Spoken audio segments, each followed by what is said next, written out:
Alrighty, so the day has finally come. I have snapped the CV and the Paj.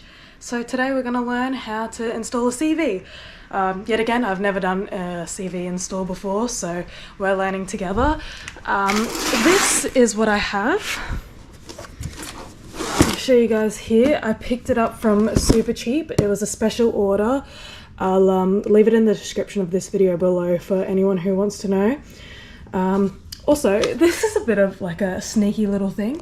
5-year warranty, 100,000 kilometers, and then it says excludes 4-wheel drives.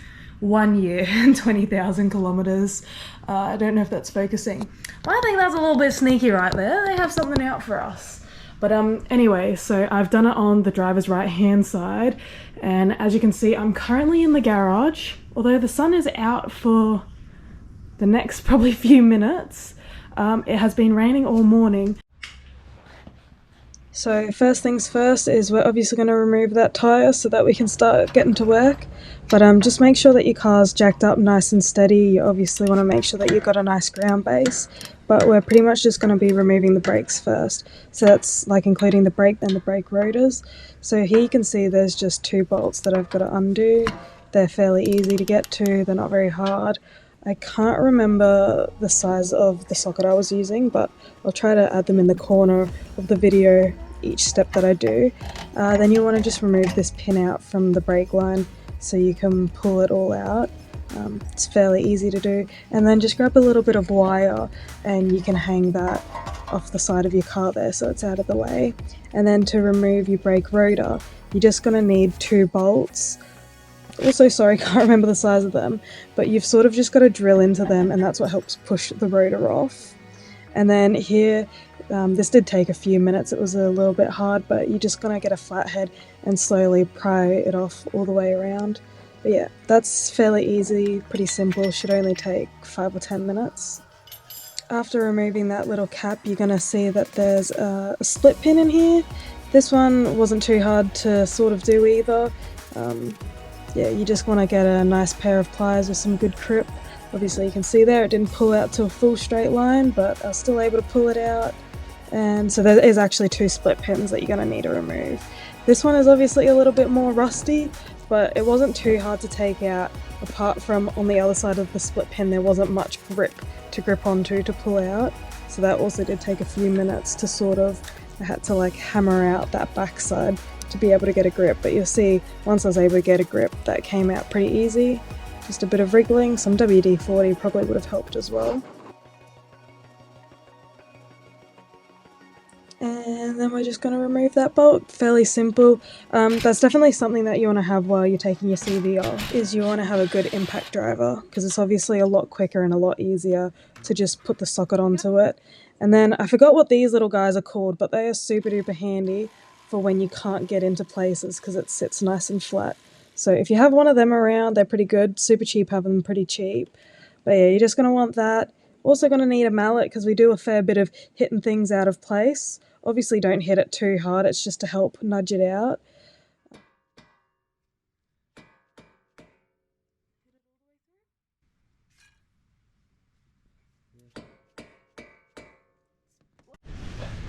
So we had to go to Supercheap to get a 36mm socket because none of the toolkits had one this big. So prepare yourself and make sure you have one of these before you get halfway through doing everything.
I can probably just remove that one. And then this clip. Alright, so this was a bit of a pain to undo. So you gotta sort of like get the screwdriver and pull it out to a certain point, and then even with the flathead like this, you're gonna need a few different sizes. So you go from like that to a slightly bigger one. With the right tools, And it would be easier. Or if you had the right tools, it would be easier. But like we're sort of just wedging it in there and then pulling it, and then that eventually came out. But that did take a few minutes to do.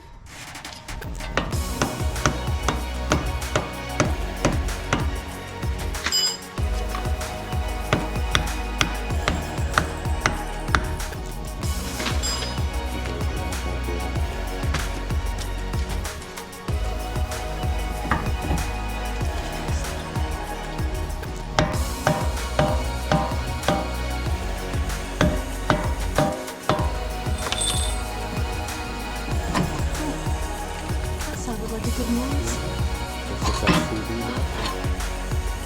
Hallelujah!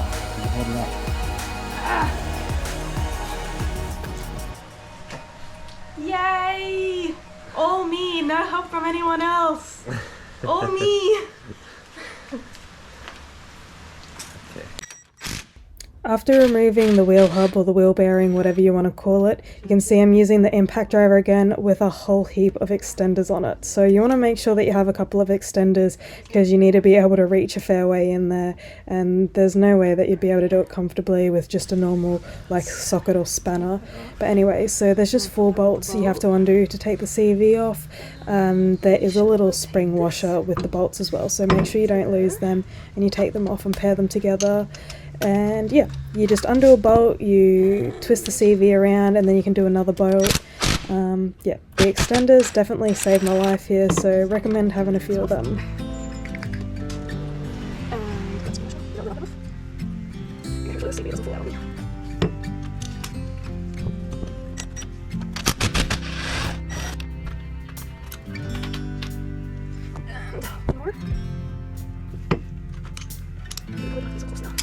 Probably won't use the whole thing.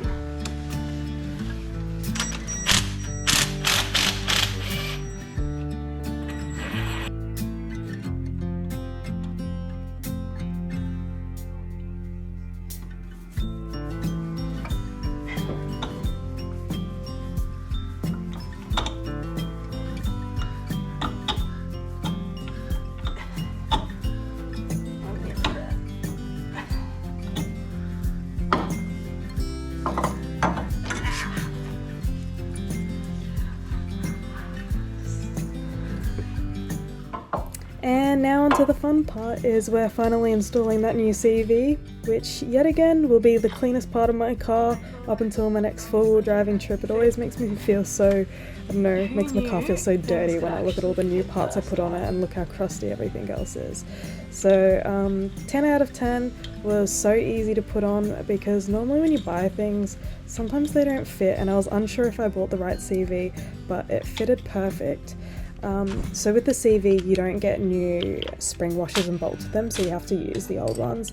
So just give them a little bit of a clean, make sure they're all good, and yeah, just put the spring washer on, put the bolt back on, use the impact driver with the extensions on it, and just slowly I went around and put all of them on, and then I didn't tighten them till afterwards.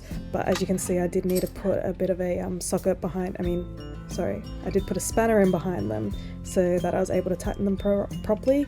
And then I have a Haynes Pajero book that's got like all the torque specs and stuff for my car on it, so that's super handy for you guys if you're planning on doing a few modifications to your car, is to get yourself that book, because that's where I found most of the torque specs that I'm using today.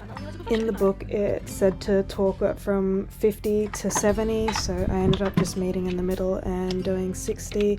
And for most of the bolts, actually, when I was putting them back on, I torqued them to around about 60. But like I said, get yourself that book and have a look, and it should tell you all the torque specs.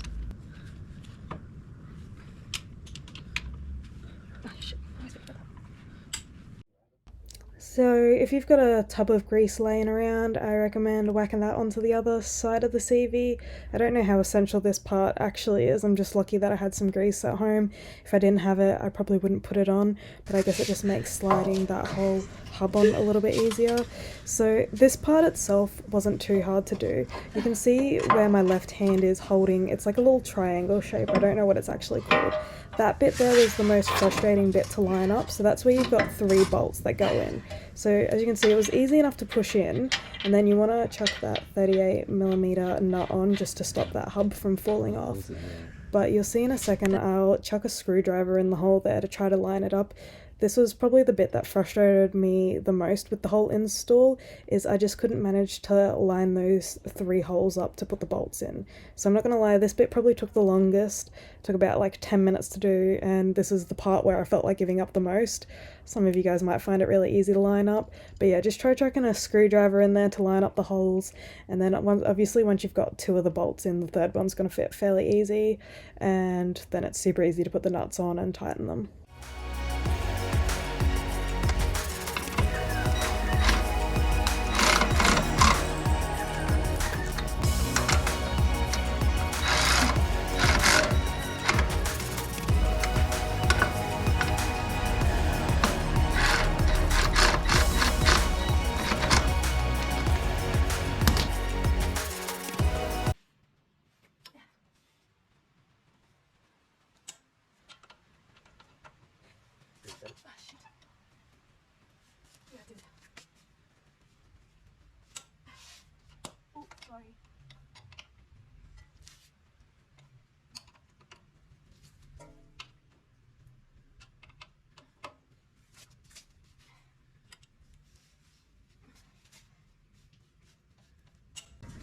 And now pretty much we're just putting all the pieces back together of the jigsaw puzzle. It was a lot quicker to put everything back on than what it was to take it off originally. Granted, I knew where everything was now.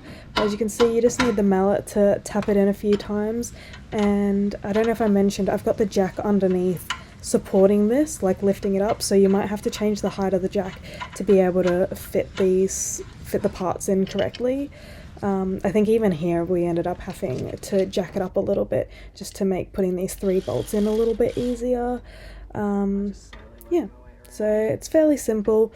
Sorry it started getting dark here, so the lighting's not the greatest in the filming, but I'm sure you guys can still sort of see what I'm doing.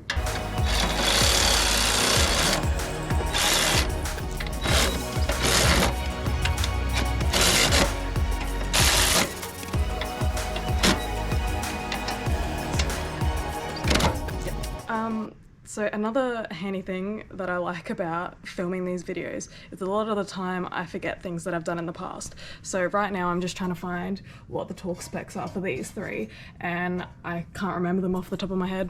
Like, you know, it was like 9 months ago or 10 months ago I did the lift.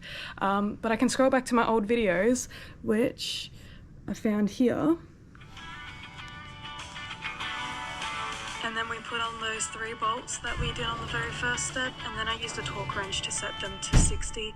That's what I just found on an online Pajero forum, but I could be wrong.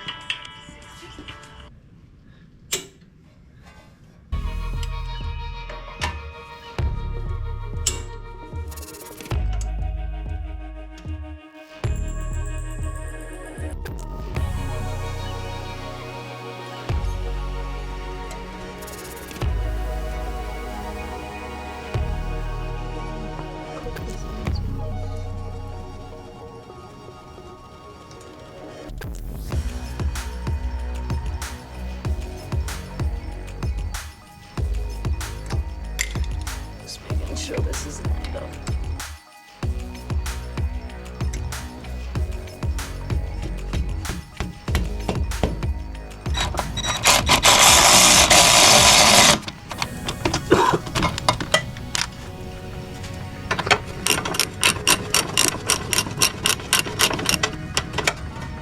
I hate it when they get to a point where they're like,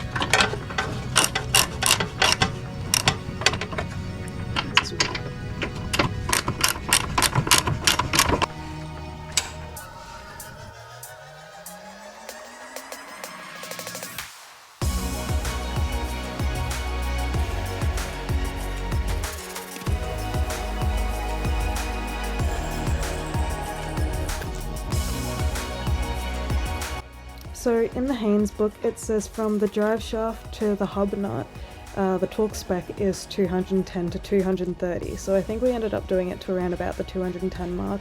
And you definitely do need a friend or somebody to come help you with this step, because if you try torquing that up, the whole thing's gonna spin. So as you can see, I held the breaker bar in behind and just sort of had it wedged on 2 bolts so that it would stop it from spinning. And once you've got everything torqued up correctly, you get a new little cover to put on the end there, so that's a new one, and then you just put that split pin back in. Just used the hammer to hit it in, and then the flathead screwdriver to get the other end nice and flat. Just make sure the split pins, opened up on the correct angle.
Now we have successfully replaced a CV, so I just wanted to let you guys know the reason why I changed the CV. So I was four-wheel driving on Fraser Island, and I did hit some really big bumps on the inland track, and I smacked down hard and I heard a bit of a bang noise or a crack noise. And anyways, while I was driving, it started making a funny noise after that.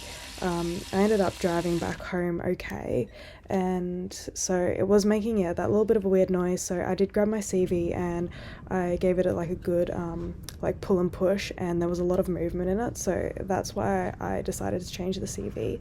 But like I said, it was also sort of making a bit of a knocking noise, especially when I'm going over like bumps and stuff on the road. So I thought changing the CV would solve the issue, but it is still making a little bit of that knocking noise. So if you guys have any ideas what like the issue could be, comment down below, that would be great, and I'll try solving that next. But I've been driving for a few weeks now and it's been making that little bit of a strange noise, which I know I probably shouldn't be driving on it if it's making a weird noise, but it's honestly been fine. My wheel hasn't fallen off yet, nothing bad or terrible's happened. But just let me know if there's some other thing that you think could be the issue.